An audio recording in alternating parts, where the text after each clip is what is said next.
بسم اللہ الرحمن الرحیم۔ دوستوں، آج ہم لوگ کرونا کے نئے ویکسین کے بارے میں بات کریں گے، لیکن سب سے پہلے میرے چینل کو سبسکرائب کرنا تاکہ میرے آنے والے ویڈیوز آپ لوگوں تک بر وقت پہنچ سکیں۔ کرونا وائرس کے روک تھام کے لیے اس وقت کئی ویکسینز استعمال کی جا رہی ہیں جنہیں بازو پر ٹیکے کے ذریعے جسم میں داخل کیا جاتا ہے، لیکن اب طبی ماہرین نئی قسم کی ایک ویکسین سے امیدیں لگائی ہوئی ہیں جسے ٹیکے کے بجائے اسپرے کی شکل میں ناک کے اندر چھڑکا جائے گا۔ حال ہی میں اس سلسلے میں ایسٹرازینیکا ویکسین کی نئی قسم ناک کے اسپرے پر تجربات کیے گئے جو زیادہ حوصلہ افزا نہیں رہے، لیکن ماہرین نے اسپرے سے امیدیں وابستہ کر لی ہیں۔ ایسٹرازینیکا اسپرے کے انسانوں پر کیے گئے تجربات میں رضاکاروں میں وائرس کے خلاف پیدا ہونے والی مدافعتی انجیکشن کے بعد بننے والی اینٹی باڈیز کے مقابلے میں کم تھیں۔ تاہم ماہرین کا کہنا ہے کہ ناک میں اسپرے کرنے کے طریقہ کار کو بہتر بنانے سے بہتر نتائج حاصل کیے جا سکتے ہیں، اور یہ اسپرے اس طرح مؤثر ثابت ہو سکتا ہے جیسا کہ پولیو سے بچاؤ کی ویکسین ہے جس کے قطرے منہ میں ٹپکائے جاتے ہیں۔ طبی ماہرین اسپرے کو مستقبل کی ویکسین قرار دیتے ہوئے کہتے ہیں کہ ویکسین کا اسپرے انجیکشن سے کہیں زیادہ بہتر ہے۔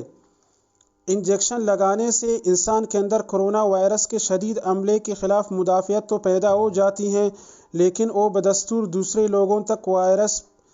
پہنچانے کا ذریعہ بنا رہتا ہے، جبکہ ناک کے اسپرے میں ایک جانب جہاں انسان خود وائرس کے حملے سے محفوظ ہو جاتا ہے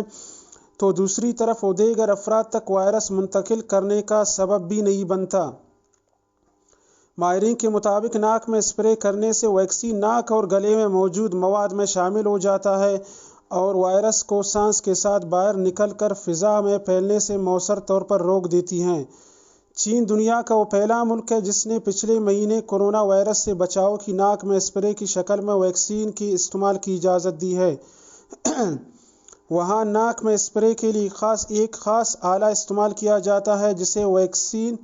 سے ویکسین ناک اور گلے کے اندر دور تک چلی جاتی ہے۔ پچھلے ہفتے آکسفورڈ یونیورسٹی کے سائنسدانوں نے ایسٹرازینیکا ویکسین کے ناک میں اسپرے پر تجربات کیے۔ ان تجربات کی قیادت سینڈی ڈگلس نے کی۔ ان کا کہنا ہے کہ ایسٹرازینیکا کے اسپرے سے نتائج سے مایوس ہونے کی ضرورت نہیں ہے، کیونکہ ہم نے جو ڈیٹا استعمال کیا وہ چین کے ڈیٹا سے بالکل مختلف ہے۔ کوئن یونیورسٹی بیلفاسٹ کے وائرس کے علوم کے ایک ماہر کنور بامفورڈ نے یورپ میں کیے جانے والے تجربات پر کہا ہے کہ ان تجربات سے یہ پتہ چلا ہے کہ ناک کے اسپرے میں رہ جانے والی خامیوں کو دور کر کے ویکسین کو اسی طرح زیادہ مؤثر بنایا جا سکتا ہے جیسا کہ پولیو کی ویکسین ہے جو قطروں کی صورت میں دی جاتی ہے۔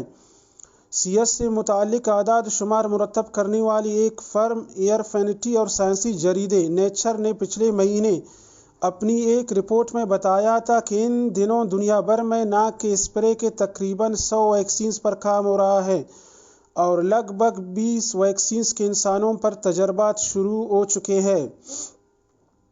چین اور بھارت کی طرح روس اور ایران نے بھی ناک میں اسپرے کی جانے والی ویکسین کے استعمال کی اجازت دی ہے، لیکن ان دونوں ملکوں نے چین اور بھارت کی طرح اپنی ویکسینز کے لیبارٹری تجربات کے نتائج جاری نہیں کیے۔ انجیکشن کے بغیر دی جانے والی ویکسین کے یورپ میں اولین تجربات 2020 میں فرانس کے پاسور انسٹی ٹیوٹ اور ایک بائیوٹیک کمپنی نے کامیابی حاصل کی تھی،